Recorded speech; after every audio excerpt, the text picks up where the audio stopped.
बिहार विधानसभा चुनाव से पहले नेताओं ने तैयारियां तेज कर दी हैं। ऐसे में नीतीश सरकार भी नए फैसले ले रही है। वहीं इसी बीच बिहार सरकार ने पंचायती राज विभाग ने वंशावली शपथ पत्र के लिए दिशा निर्देश जारी किए हैं। अब नोटरी पब्लिक द्वारा सत्यापित घोषणा पत्र भी मान्य होगा। पहले पंचायत सचिव वंशावली बनाने की प्रक्रिया में अनावश्यक देरी करते थे और कार्यपालक दंडाधिकारी या एसडीओ द्वारा जारी शपथ पत्र की मांग करते थे। इस बदलाव से जाति आवास और पेंशन योजनाओं का लाभ मिलने में आसानी होगी।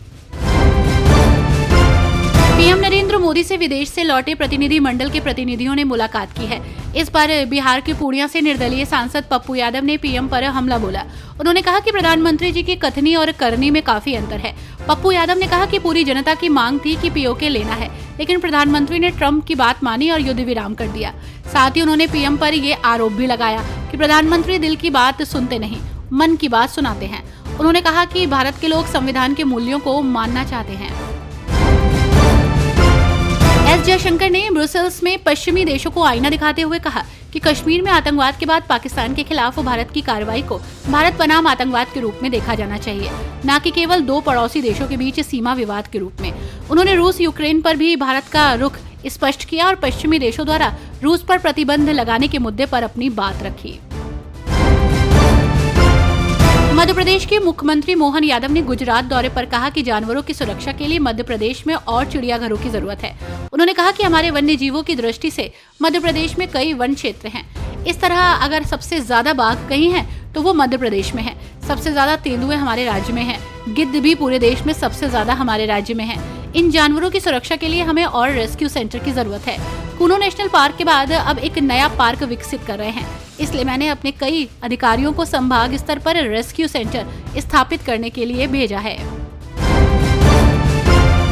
पंजाब के लुधियाना पश्चिम विधानसभा उपचुनाव को लेकर नेताओं की लगातार प्रतिक्रिया आ रही है। वहीं इसी बीच इसे लेकर पूर्व केंद्रीय मंत्री और बीजेपी सांसद अनुराग ठाकुर ने आप पर तीखा हमला बोला। उन्होंने कहा कि पंजाब की आप सरकार सत्ता में आने से पहले किए गए वादों को पूरा करने में पूरी तरह विफल रही है, इसलिए इस उपचुनाव में मतदाताओं के पास सरकार को जवाब देने और उसकी नाकामियों पर सबक सिखाने का अवसर है।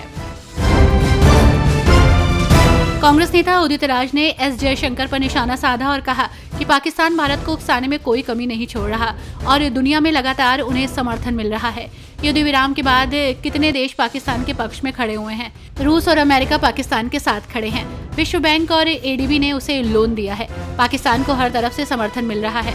कुवैत ने पाकिस्तान के लिए जो वीजा बंद कर रखा था वो खोल दिया। एक तरफ से उसे सऊदी अरब का भी समर्थन मिल रहा है। बिहार विधानसभा चुनाव को लेकर नेताओं की बयानबाजी जारी है, तो वहीं इसी बीच आपने इसे लेकर बड़ा ऐलान किया है। आपको बता दें कि विधानसभा चुनाव में आम आदमी पार्टी भी मैदान में उतरेगी। पार्टी ने सभी सीटों पर पार्टी चुनाव लड़ने का फैसला किया। दिल्ली आप के चीफ और पूर्व मंत्री सौरभ भारद्वाज ने इसकी जानकारी दी। गठबंधन के सवाल पर उन्होंने कहा कि हम अकेले बिहार में चुनाव लड़ेंगे।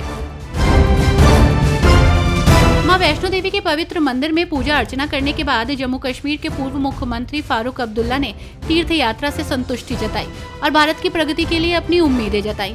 उन्होंने कहा, मैंने अच्छे दर्शन किए और मुझे उम्मीद है कि हमें वो मिलेगा जिसके लिए मैंने प्रार्थना की थी। हम सभी चाहते हैं कि भारत आगे बढ़े ताकि हम उसका हिस्सा बन सके। मैं शुरू से ही ट्रेन सेवा से बहुत खुश हूँ। मां वैष्णो देवी के दर्शन के लिए अधिक लोग आएंगे और इससे पर्यटन को भी मदद मिलेगी। एसपी नेता फखरुल हसन चांद ने बीजेपी पर निशाना साधा और कहा कि 11 साल में केंद्र सरकार ने किसानों की आय दोगुनी करने, स्वास्थ्य, रोजगार, महंगाई और देश की आंतरिक एवं बाहरी सुरक्षा के मोर्चे पर पूरी तरह विफलता दिखाई। उत्तर प्रदेश की जनता ने 24 में भारतीय जनता पार्टी को नकारने का काम किया। जहां तक मुख्यमंत्री के बयान का सवाल है, जिस तरह से एक बेटी आज लखनऊ में मुख्यमंत्री से न्याय की गुहार लगा रही है और बहनों के साथ जिस तरह के अपराध बढ़े हैं वो किसी से छिपा नहीं है।